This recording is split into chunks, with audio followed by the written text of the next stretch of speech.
Thank you for joining us on WSAV News 3 today at 11. We will start off this Monday morning with a live look from our Savannah cam out over Tybee Island. Storm Team 3 meteorologist Alyssa Carsley is outside in Taylor Square, where it is nice and toasty already. Alyssa, with our forecast first. Good morning.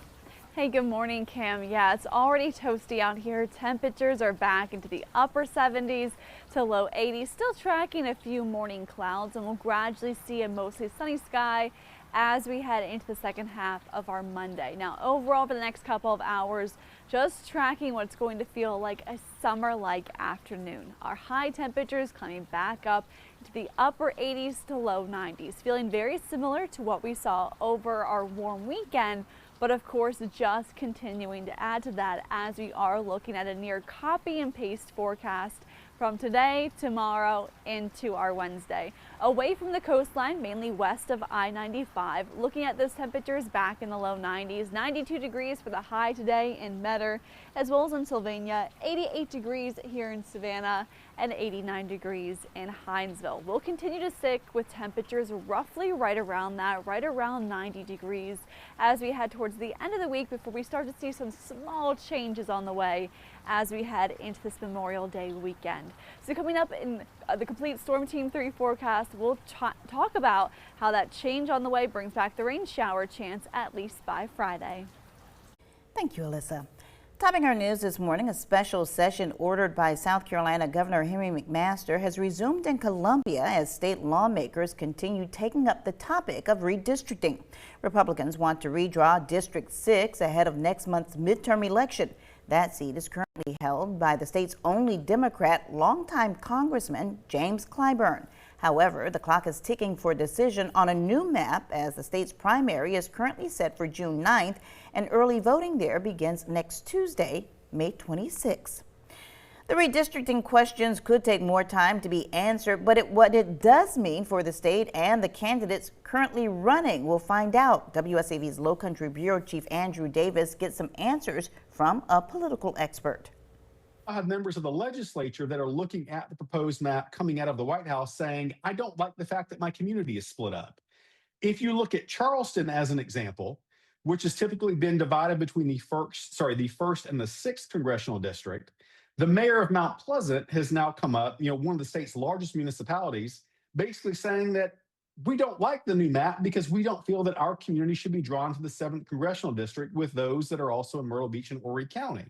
Is it just posturing on the Democrats' part that they believe the new map actually would benefit them? We are in the midst of just what is really amplified political theater. If you took the set of voters in these particular areas, it draws districts in South Carolina which would lean Republican, or in political terms, if a district is maybe plus 10 points to one political party, that's deemed to be a safe district for that party. Meaning that you'd have to have, significantly high voter turnout, or there would have to be some other sort of change for that particular set of voters to change their pattern in voting. Now, is that certainly possible? Yes. Has that happened in the past? Yes. You can begin to see a pathway, especially if Democrats continue to overperform as they have recently in all other elections, between 12 and 15 points. Again, they are overperforming, where that puts the 1st congressional district in play. That puts this, that keeps the 6th congressional district in Democratic hands. That also would move the 2nd congressional district.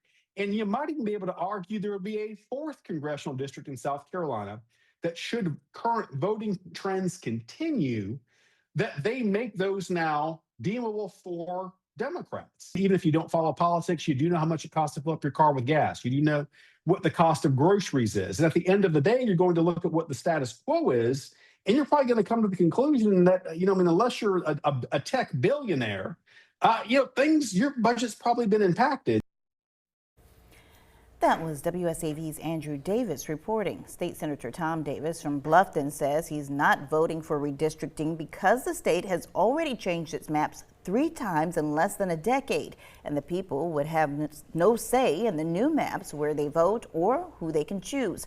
A vote on the redistricting process is expected later this week. Of course, we'll continue following this story for you and pass along any updates both on air and online. Meanwhile, in Georgia, we are less than 20 hours away from the polls reopening for the state's primary election. According to the Secretary of State's office, more than 1 million people took advantage of advanced voting over the past few weeks. More than 994,000 people cast their ballots in person, and another 31,000 absentee ballots have already been accepted. Over the weekend, activists took to the streets in Savannah ahead of Election Day to voice their concerns over the Voting Act being gutted. WSAV's Jillian Coles has more on the All Roads Lead to the South demonstration rally.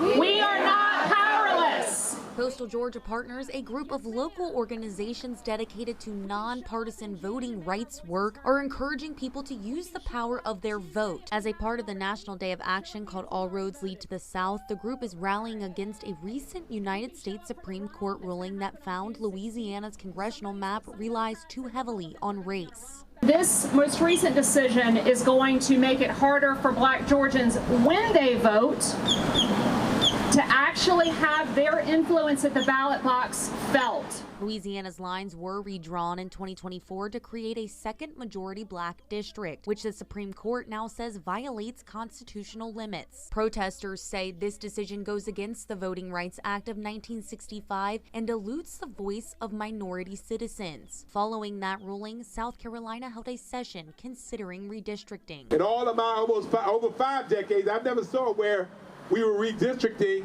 in the middle of a 10-year cycle. Yet, now we're seeing it. South Carolina, well, we'll do it. Georgia, we're not going to do it. Oh, but guess what? We're going to do it too. While South Carolina's initial redistricting attempt failed, protesters say they're afraid of Georgia trying. I don't want people to look at this as a Republican issue or a Democrat issue. It is not. Gerrymandering hurts everyone. Activists are preaching they refuse to go back in time. We have to fight in order to keep what our forefathers fought for. People have bled and died to try to get the right to vote and get these districts the way it is. And if we don't stand here and fight for it, it's no use in us even living. Their ultimate goal, getting everyone to the polls on Tuesday. When we have the people we want elected into office, we can demand of them, hey, I need you to represent me better on this, right? I don't like that you did this, or I did like that you did this. Please do more of this. Jillian Coles, WSAV News 3, on your side. Again, Georgia's primary election is tomorrow. If you need transportation to the polls, the Savannah branch of the NAACP is available to help. The organization is offering free rides to polling places. You can call their office at 912-233-4161 today until 5 p.m. to prearrange a pickup, or from 9 until 5 tomorrow. Again, that number for you, 912-233-4161. You can find more information ahead of tomorrow's primary in Georgia and South Carolina's next month on our website by going to wsav.com/electionhq. Stay with us. You're watching WSAV News 3 today at 11. We'll be right back.